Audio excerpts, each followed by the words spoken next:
What is up, you guys? My name is Sarah Lane McNew, and you are listening to the Made for More podcast.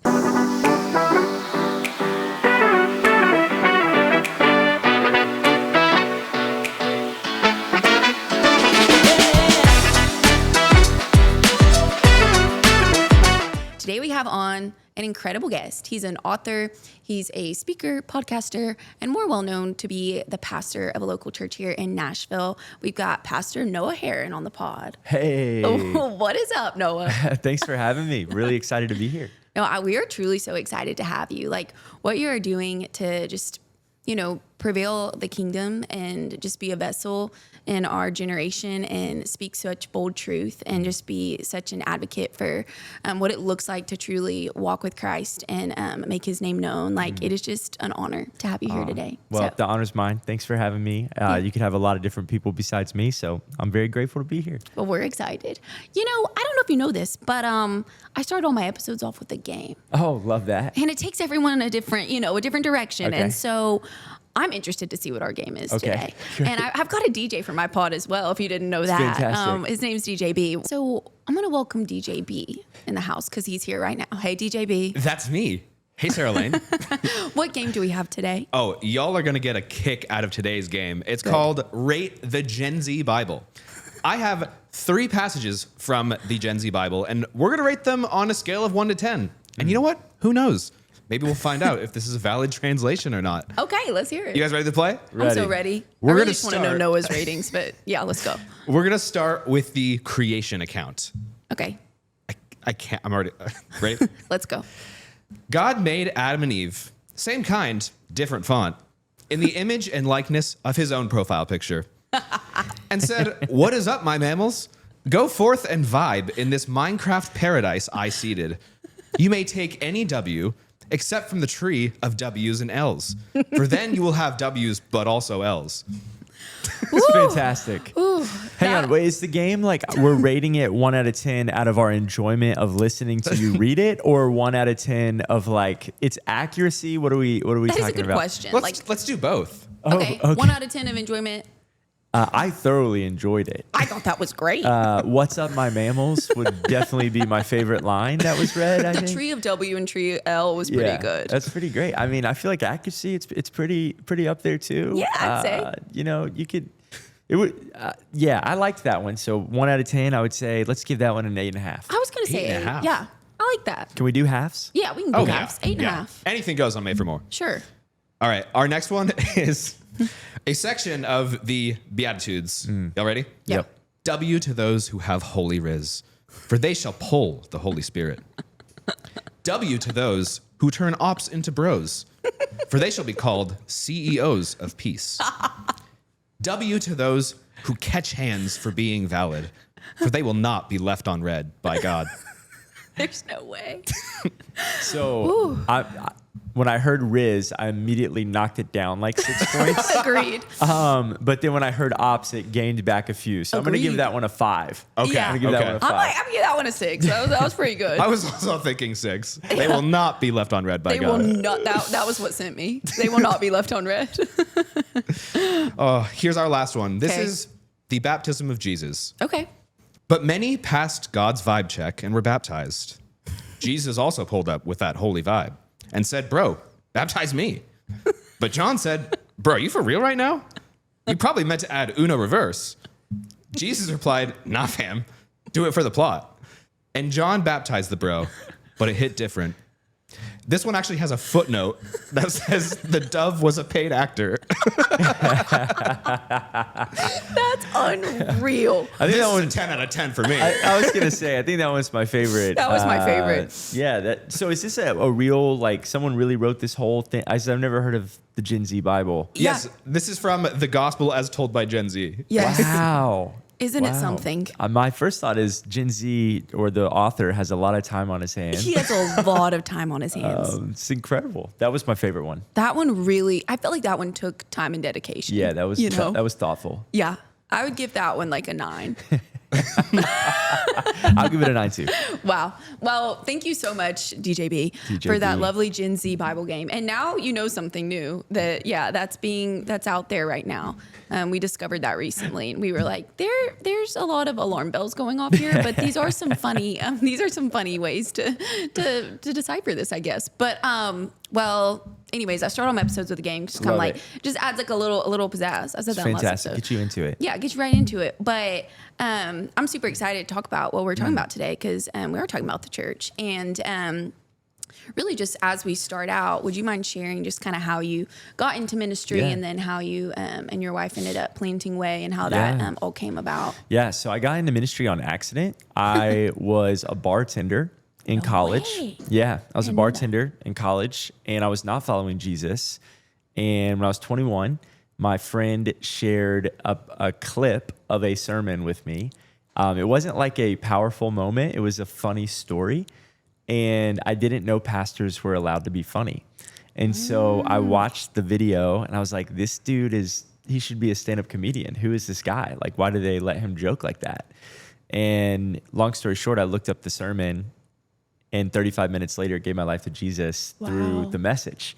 And so basically a few months later, I'd started going to a small church in our town.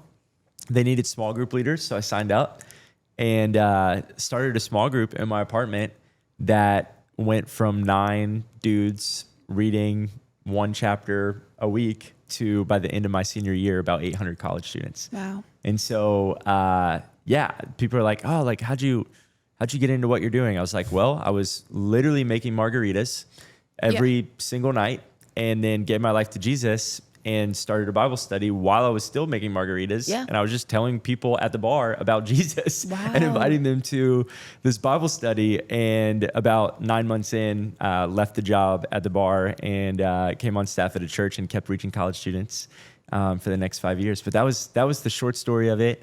And I'm so grateful it happened like that, because I think it just gave me a different perspective of the person that I was trying to reach. Absolutely. And there's a lot I've had to learn since then, the theology side, the scripture side, the sermon side. But the people side, I felt like it just gave me a cool vantage point.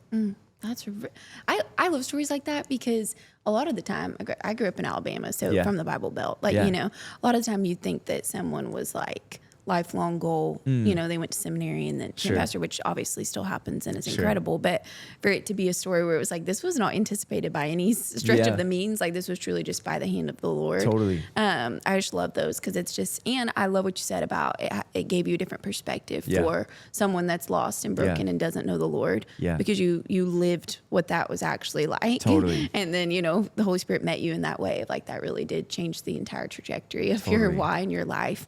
And so that's incredible. And then, did you guys know that you were going to plant a church? Like, was that something you were anticipating? Yeah. So the little church that I started going to right after I gave my life to Jesus was actually a church plant, which I always have to kind of caveat what that is, because when we first moved to Nashville and we started telling people that we moved here to plant a church, I was talking to a guy in a coffee shop, and he looked really confused when I said that.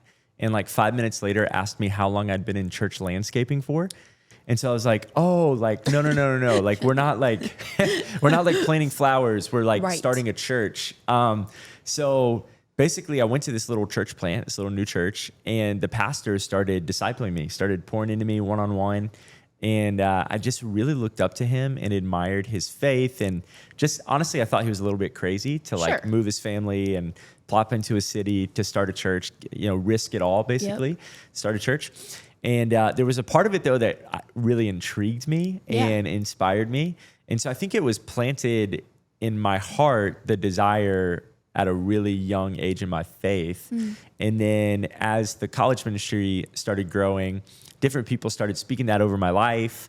When my wife and I started dating, on our second date, I told her, hey, I have some news. And she was like very concerned. She was like, what is this guy about to tell me? And I was like, I feel bad that I didn't tell you this sooner. And she's like, you're not making me feel better. What are you about to say? And I was like, I think I'm going to start a church one day. And she was like, whew, like I was thinking a million other things besides that. And I was just like, I just feel like you need to know that, because it is a big thing that's going to affect my future family one day. And if that's not like something that you could see yourself being in for. I don't want you to like waste your time. And she was like all in. Like she said that was like actually the best riz I could have shown in that moment. I hate that I just said that, but since DJB brought it up, exactly. So it was like a while that we thought we would plant the church. It ended up being around 5 years into our marriage before we started the church. But the church is going to be 3 years old this fall. Wow. And God's doing awesome things. It's amazing. Yeah. And it's so incredible too when you're answering God's calling on your life, when you, like, even how you and your wife were dating, and that was such an early thing of saying like, hey, like, I just know that this is what God's placed in my heart, the way that he had already aligned like her heart to be like, oh, actually, like not only would I support that, but I really like would love to be a part of that. So that's also encouraging for anyone listening to that's stepping into, we talk a lot about on this podcast of discovering, what you really feel like God has put on your heart and your life, and actually stepping into it to make an impact for the kingdom, like not just to do it, but to do it with excellence of, for him. And so I think that's neat too, of like, he won't even just do it for you, but he'll do it for who is in your life as well. And so now that you've been, pastor for 3 years here, and you've seen also too, like we live in a big city with a lot of young adults and a lot of people who are maybe newer to the church as well, or people that have been someone that grew up in the Bible Belt that are like, maybe they experienced some, weird tension with church their whole life, and are figuring a lot of that out now in their adult years. And so I think a big common topic, I feel like a lot of the time I hear either on social media or whatever, is like the importance of your local church and helping people understand like why community is the way that God designed for us to walk in. And so just kind of starting that conversation off of like, what would you say just generally is like one of the biggest needs you see for our generation specifically, like within the church currently? Great question. I think it starts with like, our generation needs to move from looking at the church as optional to looking at the church as a necessity. Right. I think, unfortunately, because of the internet and because of negative things being so easily accessible by our attention and our eyes, we've allowed where local churches have gone wrong to affect our desire to be a part of one. And I would also say like there's been this shift from the local church really being like really popular for Christians to it's kind of cool to be like, I just kind of do my thing. Like I kind of like follow Jesus like outside of community. If you told that to an early disciple of Jesus, they would look at you like you were crazy. Like they would look at you like that's not cool. That's like dumb, So we try to talk about it at our church very openly. We're like, hey, like we want you to get committed. We love the word committed because everybody says they want community, but without commitment, community is just a lie. Like you'll just bounce the moment things don't go the way that you want them to. Right. And so, like we're very open. We want you to commit, and it doesn't have to be our church. Like if our church is not your cup of tea, we totally get it. It might not be. Yeah. The good news is that Nashville has amazing churches that you could find your cup of tea. And I'm friends with most of the pastors. Like we're super unified as pastors in our city.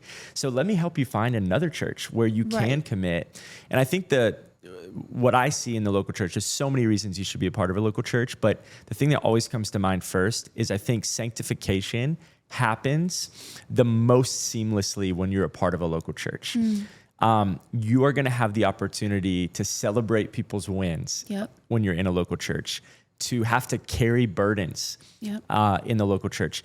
You're going to have the opportunity inside the local church to be offended and to choose forgiveness. Yes. I think I love my generation. I'm a millennial, like a younger millennial. I love Gen Z. I like to like associate with Gen Z, even though they probably don't want me. But I think like a real issue that I see right now with younger Christians is, hey, like I love this church. I'm all in. And then 9 months in, something happens. There's someone in their small group. There's someone at the church that offends them, and they bounce and they call it church hurt. And I think a lot of times there's real examples of real church hurt. Yeah. But I think there are a lot of examples of things that we call church hurt that are really just sanctification happening. Like it's really just something that God is using to make us more into his image, but we bounce the moment things get hard. And it's like, do you want to become more like Jesus, or do you just want a comfort bubble of people who are just going to root you on in your old ways?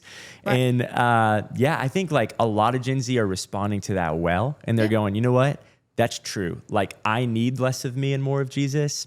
And often the way that we get that is through a committed community that's following Jesus together. Yes. So, no, I love what you said about how people would consider something not going their way, honestly, a stem of like church hurt, and that's what makes people leave. And I think a beautiful thing about having so many options is like, truly, like you said, like if one is your cup of tea, you can go to another church and experience things that maybe align a little bit more with, you know, where you see fit. But the problem area with that is it's like with so many options. I think our generation has become a little numb to the fact that like we're not meant for everything to be like the way we foresee it and the way we like it. Like there's going to be pieces, no matter what church you're at, that you're going to be like, hey, I might have done that like a little bit differently. But you have to look at the actual like reason we have the local church. And like preferences become a big blockage for people, I think, to be able to like actually just pick a church and settle down and like find that community. And so I love that you said that, because I'm like, I think we run away when things even slightly just start to become a little like not as accessible, or like it wasn't the way we envisioned. And I think that is such an opportunity for the Lord to stir and like be like, okay, well, if you're seeing a problem, you're there, like go do something about it. Like pray on this, actually go bring it up to someone and like, and like just a peek behind the curtain, the pastor's been praying that you would show up and solve the problem. You know, like we're not oblivious. Like I love my church so much. Like I am on, and I say my church just because I'm a part of it, not because it's mine. I love it so much. I love the people that are there. I'm hyper aware, probably more aware than anyone in the entire church of all the problems that exist in our church. We are actively praying that people would show up and be a solution to those problems. And so, like if my wife and I were moving to Nashville, not to start a church, but to just be in the city, work in the city, and looking for a church, we would probably make a list of a few churches that we wanted to try, and we would go in and just open-minded. But we're looking for, do they preach the word, like the whole word? Do they, we want to make sure they don't edit things out. We have this statement in our house. We believe that your phone needs an update, but the Bible doesn't. And so that's what we're looking for in the preaching, that it's not updated, it's the word of God. Do they make disciples? Like that's the primary function of the church, is to make disciples. Do they care about lost people? Like they live on mission? And is this a place that we are going to be able to do those things too? Are we going to be able to follow Jesus, commit to community, and live on mission in this church? And if we find one where we feel like we can really do this, we're going to stop the search right there. If it's the first church that we visit, great, we're in. If it's the fourth church that we visit, great, we're in. And I think like that's the key, is like don't overanalyze it. Look for a place that you can grow and jump in and commit. And that's where the growth happens, is on the other side of commitment. That's so good about that actually being a commitment, because I think another thing that happens is people maybe find ones that they're like, oh, I like enjoy this, rather than actually the foundation being like, is what's being preached like actually accurate, biblically sound? And then is that a place where I can be discipled? Like I love that you said those in that order, because that is ultimately the church. Like if you're going to go out and make more disciples, if you're not being led, it's like, how can you fruitfully do that? And I think it gets hard sometimes when people don't understand the why of like, you need to be like in the church. Like I hear a lot of like, oh, well, you can watch it online. So like technically that counts. And it's like, that's the beautiful thing about technology. That's amazing. Like that you do have that access. And it's like, however, there's like a reason it's a body, and like, what do you tell people when you face that of like, they're like, well, I don't really get the point of like actually being like physically there. So I always have to be careful when I talk about this, because God's not going to tell everyone to do this. But when we started our church, we just noticed that God was giving us a lot of favor online. And I was like, okay, God, like, why are you doing this? Like, we're 3 months in and our YouTube videos are getting like thousands of views. And one morning I was praying and I just felt so strongly that the Lord was like, do not stream your services. And I was like, why would we not? Like, this seems like you are blowing on this. Like, why would we not stream it?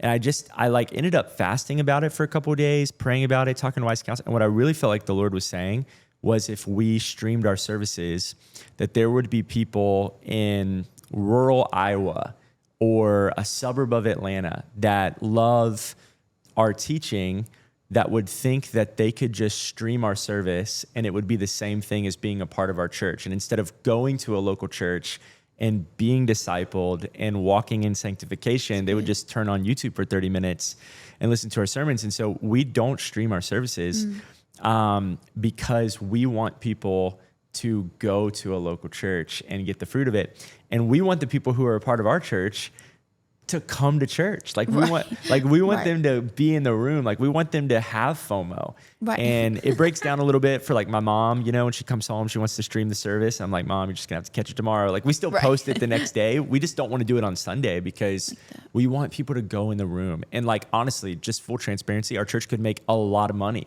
that we could reinvest into our church if we streamed our services. But we just believe too much in the power of a local community. Yeah. Unfortunately, like I want people to listen to our sermons because we have an amazing teaching team and I believe in what we're doing, but I don't want them to do it at the expense of being a part of a local church because I can't disciple you. Right. Like my sermons can be a part of how you grow in Christ, but they can't be the primary strategy. Right. And I think that you being a part of a local church, submitted under the leadership of a pastor, having people that you're accountable to, that you confess sin to, that you pray with, like that's where you're really going to become like Jesus exponentially, not just through, a podcast or through sermons. These are all great things, but man, you're going to grow 10 times if you're a part of a community. That's so good. Cause I feel like I've run into this. I've heard men in this generation talk about, that they have all these dreams and goals and, they're spiritually being poured into, but then the more they talk, I realize there's a lack of actual like mentorship and discipleship in their life. Yeah. And I've seen that just in, females as well, of course. But like, I do think there's something about people are relying so much on a phone or like a podcast or like to give them quote unquote that type of, they want that spiritual formation to happen through that almost versus like sitting down with someone that has years of experience, that would love to genuinely like pour in. Yeah. And so I feel like it's become less common for people to have like true mentorship and discipleship. And so I loved that you said that, when you actually got saved, like it was someone that took time to just sit down with you and actually like explain so many things to you and help you see. And so what is your advice and kind of, how have you learned to help steer young men and women like in this generation of finding mentorship? Yeah. And I guess also just explain your heart too on like why that's so vital. Yeah. That's great. I love that you said finding mentorship because I think where I see a lot of young guys go wrong is they're hoping that it will find them. And that's pretty rare actually to have someone who is older, wiser, coming up to you and just being like, hey, I want to disciple you. Like it does happen. Yeah. But you might have to be the one that pursues a little bit. Right. Like Jesus did the pursuing when we look in the Gospels, when he calls the disciples at the beginning of his ministry, like he's the one who pursued.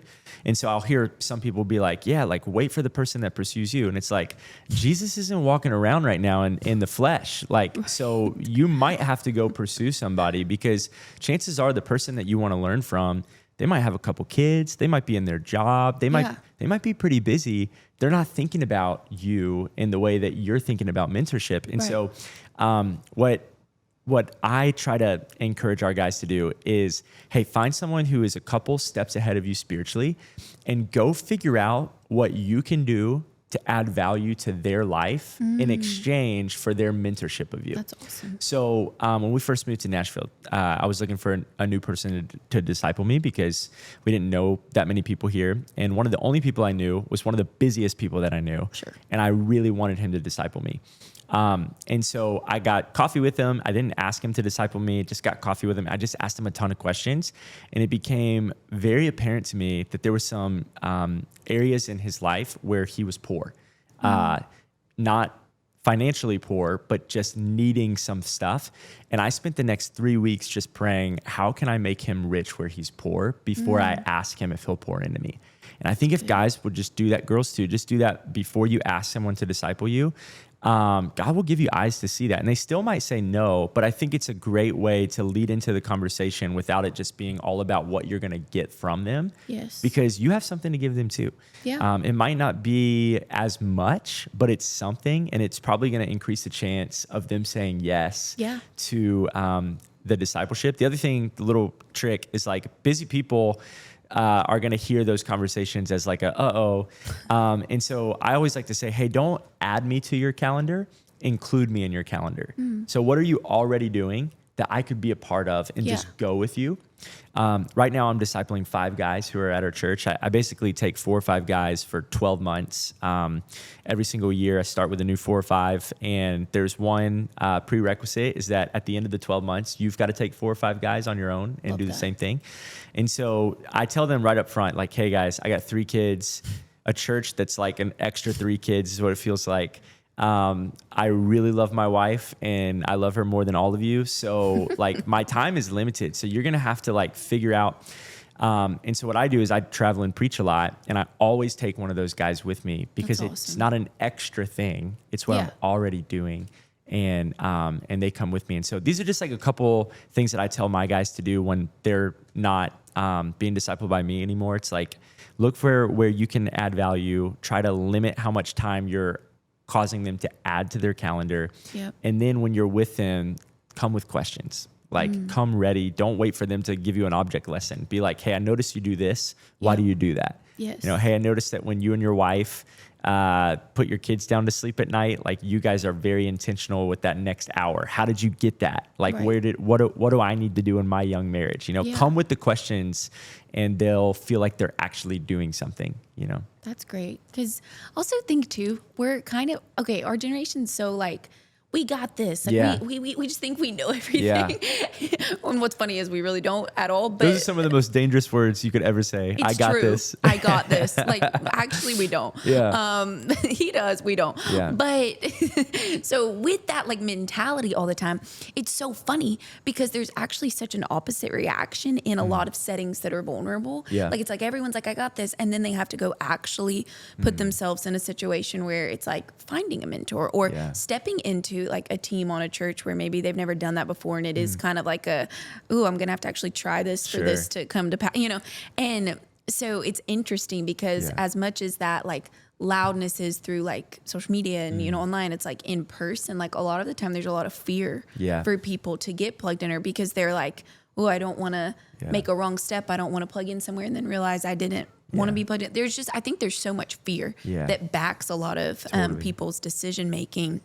And I think that's so encouraging to hear of like, number one, if you're actually praying about that, God, nothing turns back void. So like he hears every ounce of that. And, you know, when that's actually entrusted to him, like he truly will bring the right people into your life.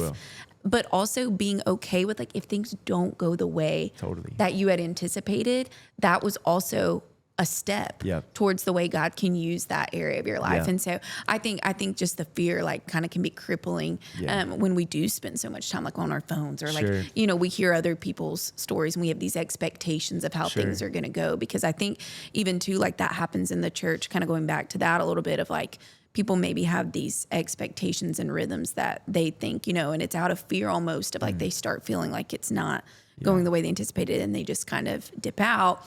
And so I think that's just such an important thing to process is like, yes, you have to actually be praying over those things. Like he will direct you. He truly directs your steps, you know, but then also when you do enter those spaces, like come in with the mentality of like, I'm going to give my all to this. Like, where can I serve? Cause I think we just make it so much about ourselves, like not only in our church selection or, you know, like how we do pretty much everything, but specifically when it comes to like, you know, if I'm gonna give my time to something, we're very selfish with our time as a culture. And I feel like we make it a lot about ourselves. And so it's like, if you actually have the ability to go to a church and get plugged in, it's such an incredible opportunity for God to do unexpected things in your heart, because you could come to find out that when you're serving someone else, like not only are you serving that person, but God's doing something in you personally. And I think so many people miss out on like such incredible opportunities within the church because of fear. Yeah. And like, if you actually just go and serve, like it can change your entire life. Totally. And so I think just alongside that of like, if you just like reach out to someone and say like, hey, like, yeah, like you said, like, can I come join you? Like for some of this, like it could change your life and it could change theirs too. Absolutely. And it's like, God's going to honor, like, it's not like we're talking about like, oh man, like, should I do this bad thing or not? It's like, we're talking about like being a part of a church serving, like God's going to honor that even if it doesn't work out. I always think about Jonah whenever I start getting afraid of decisions. Like Jonah intentionally took a step in the wrong direction and God still got him to the right place. Right. It's like, man, that just takes such a weight off of me when I'm making decisions of like, if I'm really just asking the Lord for his direction. Like Proverbs says that the steps of the righteous man are ordered. So it's like, I just believe that even if this step is not exactly where I'm supposed to go, that I'm trying to honor the Lord, he's going to get me to the right place. The other part that you said I love is like, church is not supposed to be about you. It's just not. And like, I think, you know, American Christianity has twisted that a little bit. I came across this like fun fact. Preachers are always looking for fun facts. Sure. About fireflies. So I have like 3 little kids. They love fireflies. You know, right now they're in our backyard. And fireflies produce this chemical. It's actually the chemical that allows them to light up. Also, my Gen Z millennial brain, I cannot say the word firefly without thinking of the band Owl City, which I don't know if you... I do know. Okay, all right. do. Anyways, I'm not going to sing it. But...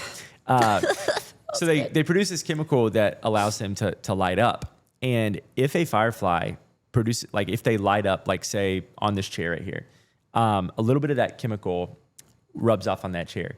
If that firefly comes back to where they had already lit up and touches that chemical and consumes it, they die. And I've just been thinking about that nonstop and how in the kingdom of God, the fastest way to die is to consume and be the beneficiary of your own fruit, of your own production.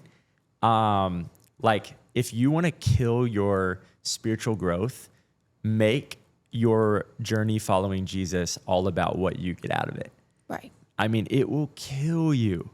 But if you want to thrive, if you want to flourish, do everything with the heart posture of, I want to do this for the glory of God and for the good of other people. And I know that that's what's best for me. And so God's going to take care of me if I just do those things. Right. And it's like the happiest people, the most joyful people, the most purposeful people, they think about themselves the least. Yeah. It's like, it's crazy to think about. I mean, the people in our church that I want to be the most like, there's some, we call them chronologically superior saints. There's some of our older spiritual moms and dads at our church, and they're just so full of joy and so full of life. They've accomplished amazing things in their careers, but that's not what makes them happy. It's that they pour out what God's given them. And we can learn a lot from that. Yeah. I feel like, because another thing that I was thinking about was that, I mean, I grew up, because this is going to take this turn a little bit. I grew up Presbyterian. So like, you know, very like Reformed, you know, theology, like, but there weren't a ton of people like lifting their hands like super high in the church. But when I say I knew my Bible, like I knew my Bible, and that's a gift. And like, I know how much of a gift that is. And I also went to a private Christian school until I was like 15. So like, you know, you just, you realize that's very special, but then later you're like, whoa, like, wow, that was very special. And like they even would teach us songs. Like my math test was like a song. Like everything was something correlated back to the Bible for us to memorize. So like speaking of Jonah, it would literally be like my test would say something like, Jonah was in the whale for X days. And then like I had to like, you know what I mean? Like that was literally how I learned. And so it's so funny though, because at the time you're not thinking much of it. And then when I was like, you know, in college, you know, people were like, oh, what book of the Bible comes next? And I'm like, Matthew, Mark, Luke, and John. You know what I mean? Like, I'm like, I know all my songs, you know? And, but it's funny because you can grow up a certain way. And then I feel like when you know, truly kind of, you know, go off and, you know, you're kind of really taking a step out from maybe like your parents' wing and like you're truly coming to understand God's such an individual, you know, relationship with him that requires that seasoning in that time that sometimes, and rarely it's not the case, but sometimes it truly takes just like being removed from, all that you know and getting in a scenario where you're like, whoa, like, I feel like maybe like this is like maybe a darker space and there's not a ton of light here. And like, wow, Lord, like this is what it means to truly like walk in faith and actually like stand firm and bold and true. Yeah. But sometimes you don't experience that until you're a little bit older down the road. I feel like that's kind of a common, theme. And so then what tends to happen, I think, is sometimes I've seen, believers that I'm friends with, walk through being almost like, whoa, like, what do I believe about the church? And I think for me, I started going to a non-denominational church in college, and I was just like enlightened to certain things that like growing up, I was like, whoa, like, it wasn't like this. But I realized like, man, like I had always known the Holy Spirit. Yeah. And that's also so precious. But it was like, this was like a whole new layer for me. I went through, I don't know if you've heard of Freedom, the curriculum. I went through Freedom, and everyone on this podcast knows about Freedom because I've been talking about that. But I went through that, and the Lord used that to change my life and like stripped me of a lot of like what I thought I truly knew about what it meant to know the Lord. Yeah. It was a very, I really understood certain parts of Him, but there was a lot of it that did feel very like, well, this is just how it's set up to be. Like you have to follow what He's telling you to do. And if you do that, He'll bless that, and Freedom just stripped me of like all of that and brought me down to my knees of like, whoa, like I'm living for myself. And like He is truly like calling me to use what He's given me to bring Him glory. And like, I got to do something to change this, but it did take that for me. And then I grew such a love for, I went to Church of the Highlands. And so I just grew such a love for my church, and just really understood like what that actually meant to like serve in the church and lead in the church and like be poured into by your church in that way. And so I think I'm so grateful for the opportunity to have kind of had an experience that was like, whoa, like this was not what I was used to, but it enlightened and just pulled so much out of what I truly did know. That's great. And so I see that though happen sometimes of like, get so fixated on like the denominations and like if it's not like how I knew to be, and I feel like that God just doesn't, like I feel like that's a hard conversation sometimes for this generation of like a lot of people turn away as well because they're like, it's just, who would want to follow rules? It's that separation for people of relationship and religion. Yeah. And I feel like you do such an incredible job. Like when I see all your reels and your podcast of like helping people understand like the relationship aspect to God, and that, like that's why we have a relationship with Him, is that's why He created those regimented things throughout His word, is more of like a guardrail for our life rather than like a, if you don't follow this list of rules, you're out, And so what do you do like as a pastor that you're like ministering people that maybe like don't know the Lord at all, or are people that have like had church experiences that maybe they're just like, this just doesn't feel like the same to me. Like, how do you find that common ground? Yeah, I think it's both. It's like, because relationship versus religion, depending on your experience and the way you grew up, like you're talking about, you might have been overexposed to either one. So like I have friends who grew up similar to you, where I would say they grew up where they just encountered more religion than they did relationship. I have other friends, they grew up in homes where it was like, hey, like Jesus loves us, like we're chilling, like we don't go to church, we don't read our Bible, we don't pray, we don't really think about Jesus, but He loves us and we have a relationship with Him. And it's like, okay, like, yes, but like that should make you want to spend time with Him. And so I really do think the way you grow up, it kind of pushes you to overcorrect in the other way. It's true. But I think it's both. So I think it absolutely is a relationship first and foremost, in which, because we are so grateful for that relationship, we want to spend time with Jesus. So there was this guy, he actually lives here in the Franklin area. His name's Jefferson Bethke. I don't know if you're familiar with him. He's an author, speaker. He's a good friend of mine.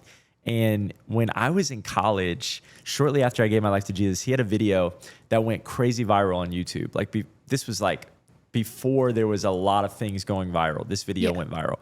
And it was called Jesus is Greater Than Religion. And the whole point is what we're talking about, that Jesus is greater than religion, that we have a relationship. And the video, word for word, amazing, incredible video. But what I saw happen in wake of that video and for the last 10 years is a lot of young people using that phrase as an excuse for why they don't get to know God, for why they don't obey God's word. And it's just like this, well, I've got grace and I've got a relationship with Jesus, so the rest of it doesn't matter. That's not how it works. Right. The best way I know how to describe it is when my wife, Maddie, and I got married, I wasn't doing laundry and she wasn't pleased. And so we're like 2 weeks in and she's like, hey, like, I don't know what you thought you were signing up for, but it wasn't to never do the laundry. So she was just like, we need to fix this. And I was like, okay, I'm sorry. Like, you're right. So the next day she went out to run some errands or something. And I was like, I am going to do every piece of laundry that I possibly can. Sure. I was washing things that were not even dirty. Right. I was like, I am just going to prove a point. And then I folded them all. Like she to this day, she like folds clothes in a particular way that I've never seen before. She got it on like this YouTube channel. Sure. And so I like got on the YouTube channel and looked up how to fold the clothes. Like, and then I just left them all folded on the bed so that she would see all of it. Like it was so childish. And so she comes home like 4 hours later, all the laundry's folded on the bed. And I have never seen her so happy in my life. That's amazing. Like she started trying to kiss me.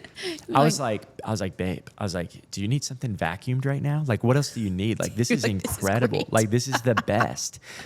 And what that taught me is that a relationship, like me doing laundry is not what started that relationship, but the effort of doing that laundry made the relationship so much better.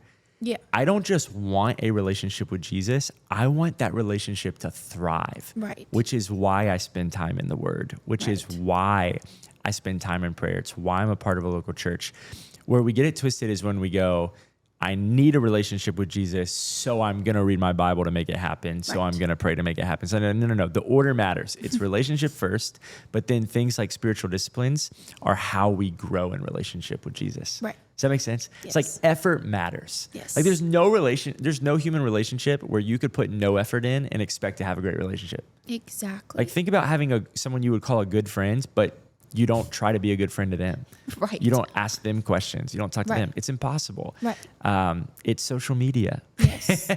No, literally. It's an echo chamber. Yeah. Now, one time my friend said, imagine that you have a coffee date set with God, like every single morning. And like, there's just some days like you don't show up, but he's there every day. Yeah. And like you pass by in your car and he's just like sitting at the coffee shop and you're like, so sorry. Like I didn't let him know I couldn't come today. Yeah. And so, cause we make it so rule oriented, sometimes without even trying to. Yeah. I think we all fall into that sometimes of like, ooh, did I do my quiet time? You know, and it's like, those are pieces of loving him well and administering like that relationship with him. And so I think about that all the time of like, am I communicating with him? Like, oh, I can't come at this time, you know, cause like he deserves that same effort and attention like a physical relationship does.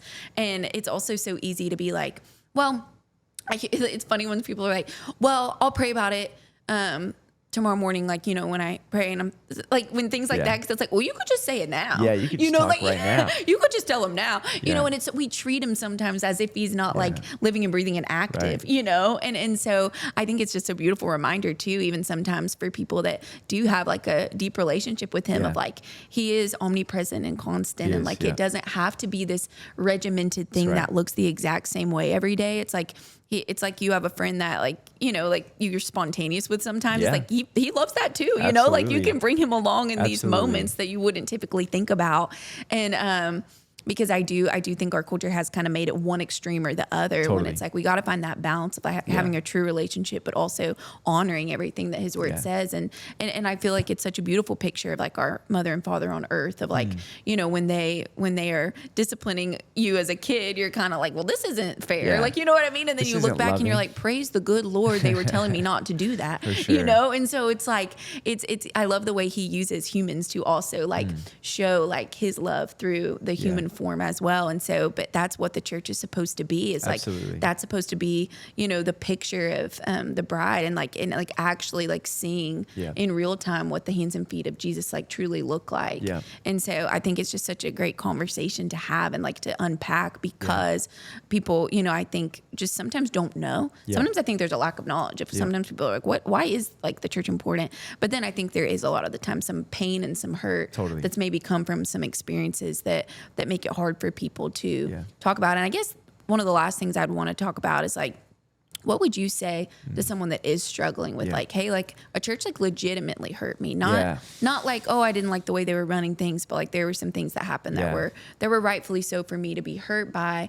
And I know that can be a big scale. Yeah. But what is your best wisdom and advice for people that don't know what to do at that point, you know? I think what I always, because I have friends who've gone through that, and in those conversations, what I always want to do first is just like empathize and show compassion of like, hey, I just want to make sure that you know that like this, what happened to you doesn't reflect the heart of Jesus, and that as much compassion and empathy that I have for you, Jesus has even more. Right.